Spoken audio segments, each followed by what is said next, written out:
As we reported, the U.S. is holding talks with Russian President Vladimir Putin in hopes of ending the war in Ukraine. Ukraine has already accepted the terms for a 30-day ceasefire. Putin claims he agrees with the proposal in principle, but says there are issues left to be worked out. President Trump has repeatedly said he thinks the Russian leader wants peace. CBS News national security contributor Sam Vinograd joins us now. So, Sam, let's catch people up to speed. U.S. Special Envoy Steve Witkoff met with Putin in Moscow Thursday. The Kremlin says it's cautiously optimistic, but Putin wants a one-on-one with Trump. Meanwhile, Ukrainian President Volodymyr Zelensky is urging the White House to apply more pressure on Moscow. Where do things stand to end the war? Well, Lindsay, what a difference a week makes. At the end of the previous week, Ukraine had seen the U.S. cut off security assistance to Ukraine and to stop certain intelligence sharing with Ukraine.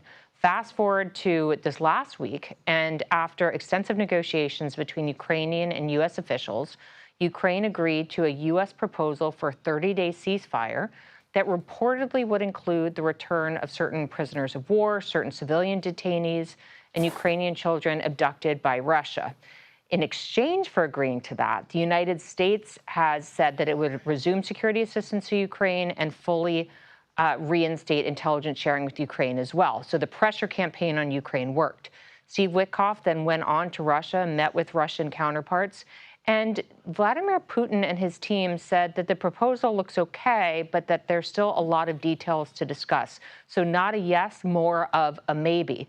Interestingly, while Witkoff was in Moscow, the U.S. administration did announce additional sanctions on Russia on its energy sector, which means that Trump is starting to mix some sticks with the carrots that he's been offering Vladimir Putin to come to the negotiating table. When it comes to the Middle East, how much progress has been made either to extend phase one of the ceasefire between Israel and Hamas or negotiate phase two? This was a bumpy week when it comes to the Middle East negotiations between Israel and Hamas. As you mentioned, the first phase of the ceasefire and hostage release deal ended earlier this month. And since that time, Israel has cut off electricity to the one remaining facility in Gaza that it was providing electricity to. It's cut off humanitarian assistance, and Hamas has stopped releasing hostages.